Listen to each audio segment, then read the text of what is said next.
유튜브 친구들 안녕하세요, 테크트리입니다. 오늘도 가성비 노트북 추천 영상을 가지고 왔고 2월달에 한번 영상이 올라갔었는데 그때에 비해서 지금 시장이 많이 바뀌었어요. 지금은 AMD의 라이젠 3세대 루누아르 CPU가 대세를 이루고 있고 그래서 오늘은 이 루누아르 제품 위주로 볼 거예요. 이 루누아르가 뭐냐면 AMD에서 출시한 라이젠 3세대 CPU고 가격과 성능에서 인텔의 동급 CPU보다 대체적으로 우위에 있다고 보면 돼요. 이전 영상과 비슷하게 제품의 선정 기준은 가격은 100만원 이하, 무게는 1.7kg 이하의 비교적 경량형, 그리고 최근에 출시된 노트북들 중에서 가성비가 좋아 보이는 제품들만 골라봤어요. 전체적으로 보면 이 제조사들이 인텔의 눈치 보기인지 동급의 인텔 CPU가 들어간 제품들보다 상품성에서 약간 떨어지는 경향이 있는데, 그럼에도 불구하고 루누아르를 찾는 분들이 많기 때문에 지금 상당히 인기가 많아요. 그리고 오늘은 제품의 실사용기가 아닌 공식 스펙 위주로 가성비가 좋아 보이는 제품들을 소개해 드릴 거니까 이 점 참조해 주시고, 이 제품들이 무조건 좋다라기보다는 제가 볼 때 가성비가 좋아 보이는 제품들을 골라봤어요. 지금부터 알아볼 거고 곧 인트로가 나올 텐데 구독, 좋아요 꼭 눌러주세요.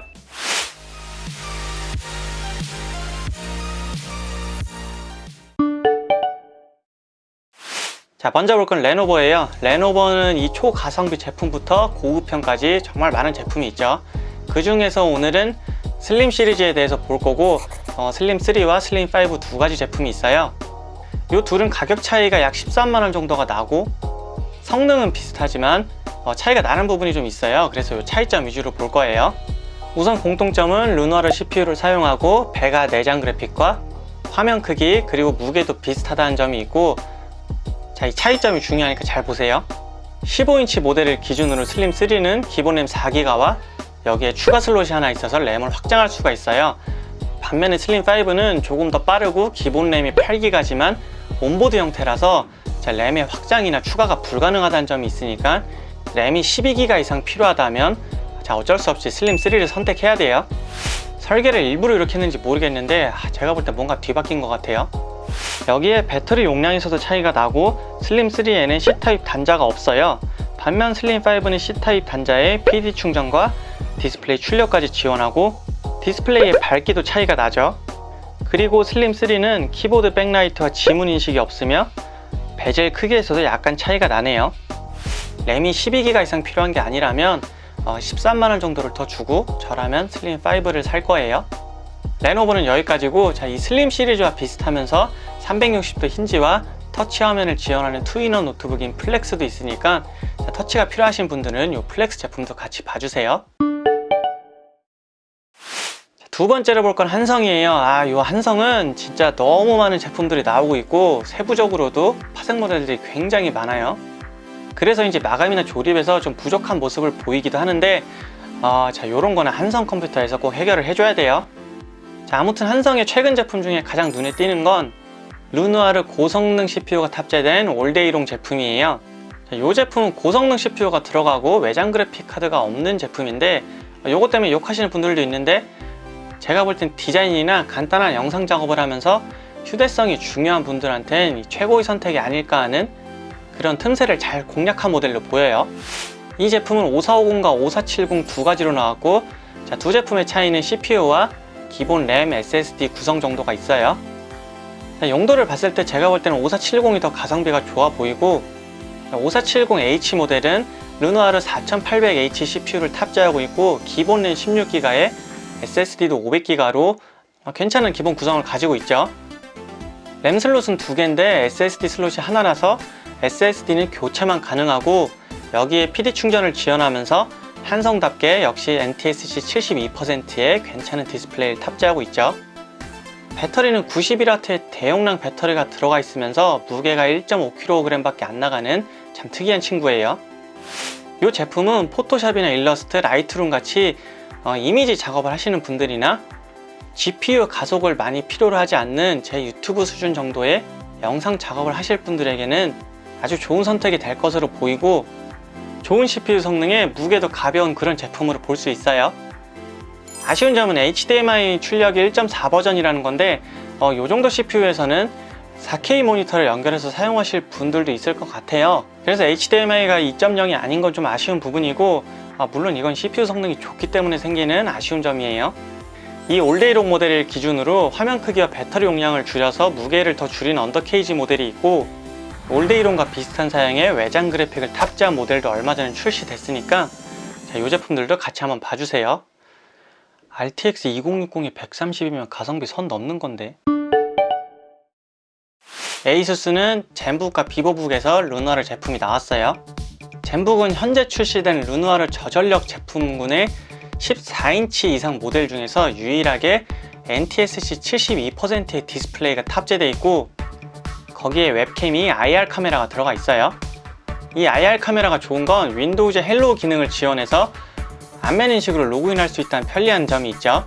이것만 봐도 이 제조사들이 얼마나 르누아르를 차별하는지 알 수 있는 대목이에요. 아무튼 젠북은 라이젠 5가 탑재된 제품은 기본 램 8기가, 라이젠 7은 기본 램 16기가예요. 젠북은 늘 그래왔듯이 램 교체가 안 되기 때문에 CPU와 램 용량을 보고 제품을 선택하시면 되겠죠. 여기에 전력 제한은 걸려있지만 MX350 외장 그래픽이 들어가 있고 와이파이 6를 지원하면서 괜찮은 디스플레이에 밀스펙을 통과하고 무게는 1.1kg에 불과한 상당히 가벼운 무게예요. 전력 제한은 걸려있지만 외장 그래픽은 없는 것보단 있는 게 당연히 좋겠죠. 아쉬운 점은 PD 충전이 안 된다는 건데, 해외에는 PD 충전이 되는 모델이 있는 반면에 국내에는 아직 안 들어오고 있어요. 차별하냐? 비보북은 전작의 인기에 힘입어 디자인을 좀 더 개선하고 배터리 용량이 증가됐고, 이전과 달리 파생 모델이 없어서 지금은 참 보기 좋네요. 비보북의 구성은 전작과 거의 동일하면서 CPU만 바뀌었고, 무게는 1.8kg으로 다소 무거운 편이네요. 가격은 SSD 용량에 따라서 60만원 초반에서 중반까지고, 비보북은 크게 특별할 것 없는 무난한 스펙이지만 이번에도 역시 괜찮은 마감과 완성도로 인기가 많을 것으로 보이네요.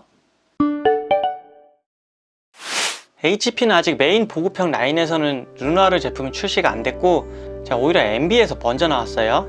이 NB X360은 투인원 노트북으로 이 전작도 상당히 인기가 많았던 제품이죠. 이번에도 역시 마감과 완성도가 높아 보이고, 같은 13.3인치지만 전체적인 크기가 줄어들면서 디스플레이가 더 좋아졌죠. 최대 밝기가 전작보다 밝아진 400니트를 자랑하고 있고, C타입에서 PD 충전과 디스플레이 출력을 지원하고 있어요. 무게는 1.3kg으로 휴대성을 중시하면서 투인원 노트북이 필요한 분들에겐 상당히 괜찮은 제품이죠. HP는 이 제품만 있기 때문에 이렇게 간단히 보고 갈게요. 델은 모든 라인업에서 세대 교체가 이뤄졌고, 특히 보급형인 인스피로는 좀 더 세분화가 됐어요. 5000번대 라인에선 기존의 인텔 제품만 있었는데, 이번에는 AMD와 인텔 모두 출시가 됐어요. 이 인스피로는 항상 깔끔한 디자인으로 인기가 많았었는데 발열이 발목을 잡았었죠. 이번에도 디자인을 더 날카롭게 다듬으면서, 실제 발열은 제품이 출시돼봐야 알겠지만 전작보다는 좀 더 개선이 됐을 것으로 보여요. CPU는 르누아르 4500U가 탑재됐고, C타입에서 PD 충전과 디스플레이 출력을 지원하네요. 이 5000번대 라인에는 여전히 NTSC 45% 수준의 디스플레이가 들어가 있고, 무게는 1.83kg으로 다소 무거운 편이에요. 가격은 799,000원으로 약간 비싸 보이지만 윈도우 10 정품이 추가된 가격이라서 수긍할 수 있는 가격이죠. 어쨌든 인스피로는 보급형 라인이라서 아주 좋은 스펙을 가지고 있진 않지만 델 전용 소프트웨어나 좋은 서비스가 있기 때문에 부가적인 면에서 괜찮은 선택이라고 할 수 있어요. 여섯 번째는 MSI를 볼 거예요. MSI에는 모던이라는 보급형 라인이 있고, 괜찮은 디스플레이와 상당히 가벼운 무게로 지금도 인기가 많죠. 기존엔 인텔 CPU 제품만 있었는데 최근에 르누아르 CPU가 탑재된 노트북도 출시가 됐어요. 이 제품은 14인치로만 출시가 됐고, CPU는 라이젠 5와 7 둘 중에 선택이 가능해요. 여전히 1.3kg대로 가벼운 무게와 밀스펙 인증을 받았고, 메모리 슬롯이 2개고 상당히 작아진 순정 충전기가 장점이라고 볼 수 있어요. 그런데 단점으로 USB 3.0이 없는 포트 구성에 C타입 단자가 PD 충전과 디스플레이 출력을 지원하지 않아요. 거기에 모던 시리즈는 색 재현율이 좋은 디스플레이가 장점이었는데, 요 르누아르가 탑재된 노트북에서는 최대 밝기는 300니트지만 색 재현율은 45%로 한 등급 낮은 디스플레이를 사용하고 있어요. 이런 것도 같은 라인에서 급 나누기라고 볼 수 있는데, 어쨌든 이 모던 시리즈는 인텔 CPU가 들어간 제품 대비 디스플레이랑 포트의 구성을 살짝 낮추고 르누아르 CPU를 집어넣으면서 내구성을 좀 더 강화했다고 볼 수 있겠네요. 이렇게 해서 6개 제조사에서 출시한 르누아르 CPU가 탑재된 가성비 노트북에 대해서 알아봤고, 아직은 출시 초기이기 때문에 가격 변동도 좀 있고 코로나의 영향인지 출시가 지연되고 있는 제품들도 보여요. 르누아르는 많은 분들이 기다렸던 만큼 CPU 성능과 내장 그래픽 성능에서는 인텔의 동급 제품 대비 더 좋은 모습을 보여주고 있는데, 전체적으로 상품성이 약간 떨어진다는 게 좀 아쉬운 부분이에요. 어쨌든 노트북에 대한 수요는 계속 이어지고 있고, 이 르누아르 CPU가 탑재된 노트북을 구매하시려는 분들에겐 영상이 좀 도움이 되었으면 좋겠네요.